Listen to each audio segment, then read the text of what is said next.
not only well built and stable, it's also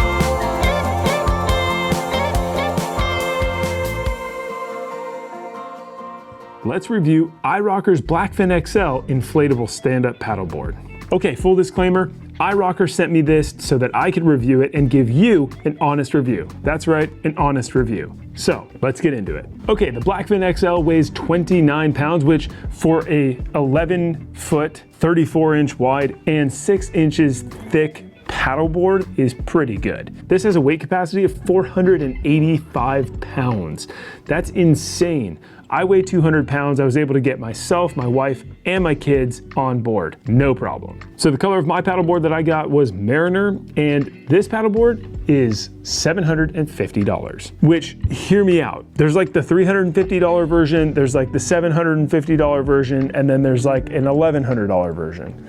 So this might be the sweet spot, but I'll let you know a little bit more about that at the end. But right now, what I want to do is go over the features. So the first feature that I want to go over is stability. When I'm riding this paddleboard, it is super stable. Now, like I said, it's 34 inches wide. So really the surface area that's hitting the water is so much. And you'll understand that when you get on an 11.5-foot paddleboard. It's crazy. I mean, 11.5 seems like a lot, but when you start putting kids and dogs and doing yoga and doing all these things on it, it's actually pretty good. First, let me say that I have tried many stand-up paddleboards, especially inflatable stand-up paddleboards, and a lot of them get this weird rounded wobble. And I don't know how to explain it other than the fact that you'll stand on there and you'll just start wobbling.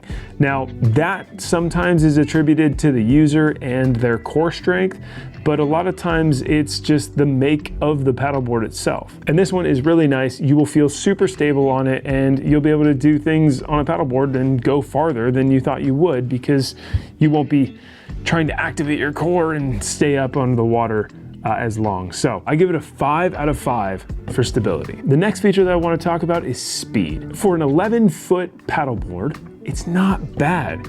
So most giant paddleboards, especially inflatable stand-up paddleboards, they don't move insanely well. A lot of them have a rounded out nose. It kind of hits and has too much surface area at the front of the nose of the paddleboard, and this one has actually like a more pointed nose, and that helps you cut through the water a little bit easier. Now, we're talking about a 6-inch thick paddleboard, so cutting through water isn't really a thing. You know, maybe with a regular surfboard with a pointed nose it is, but this one I do feel cuts down on a little bit of that drag, not having a rounded out nose. So I think some of that speed is coming from that. It's also probably coming from the fact that this is just a boat. It's a huge paddleboard, and it is perfectly fast enough for anything that you're going to be doing, especially beginner to intermediate stuff. If you're an advanced paddleboarder, you're probably not going to buy this, but that's not who this is for. It's for you, the person that's trying to figure out whether they're buying the right stand-up paddleboard for them, and can this do all the things that you want it to do. The last feature that I'm going to talk about is versatility. This paddleboard is crazy. I don't think I've ever really seen a paddleboard quite like this, especially an inflatable one.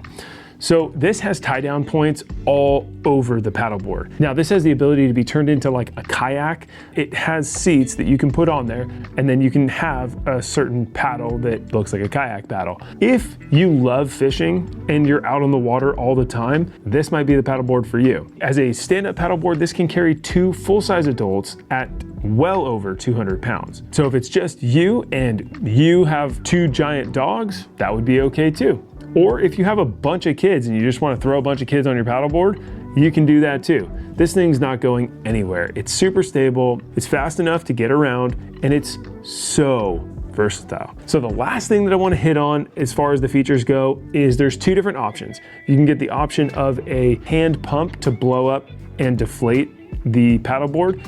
That works really well, but I'm just gonna tell you that you should get the 12-volt pump because you're gonna thank me later after you do. iRocker came out with a 12-volt pump, and this pump is incredible. It has a battery pack that comes with it. So you have a pump that plugs into the battery pack. Then you take the hose, screw it into the inflate or deflate, depending on what you're gonna be doing with your paddleboard. After your paddleboard session, you can go ahead, hook it up to the deflate, and then plug it in and you're good. Or you can hook it up to the inflate side, and that's gonna inflate your paddleboard up to that 14 to 16 PSI. I had it at 15 and it was perfect. Inflated up to 15, no problem. You'll get tons of buoyancy. If you want to put a bunch of kids on there, you're good to go. But the pump is well worth it. You literally hit the pump, it goes, and you don't have to touch it for like 10 minutes.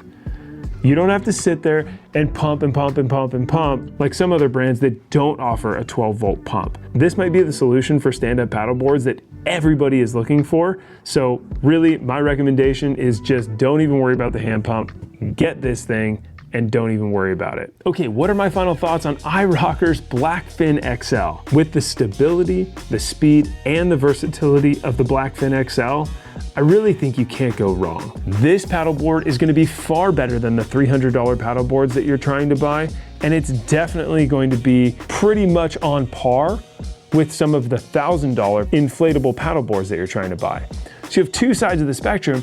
This is trying to split it right down the middle, and what they ended up doing was giving you like carbon rails, super tri-layered PVC, like really, really nice stuff that you probably don't care about, but its durability, its stability, and its speed are everything you really need. And it's all in one package and under $1,000. I know $1,000 is a ton, and I get it, but if you just spent a little bit more money, you would get a better product. The Blackfin XL will literally meet every criteria of your lifestyle. You can go fishing, you can go paddleboarding, you can go kayaking, you can do yoga, you can have your pets on there, you can have your kids on there, you can have your significant other on there. I think you could probably even use this camping. The last thing I'm gonna say is make sure you have a personal flotation device or a PFD. We didn't wear them because my wife and I are self-proclaimed professional paddleboarders. We didn't wear them, but know your laws. Coast Guard has laws on PFDs, and you must have them if you are on a personal watercraft. That's just the disclaimer, and it says it right on the paddleboard. Wear your life vest. There is a link down below in the description. Feel free to check out iRocker and the Blackfin XL. It'll be down there, I promise. So if you guys like this, give it a thumbs up. If you haven't subscribed yet, consider doing so. We would love to have you on board. And if you haven't seen how we built out our van, you might want to check out this playlist right here. We'll see you on the next one. Bye.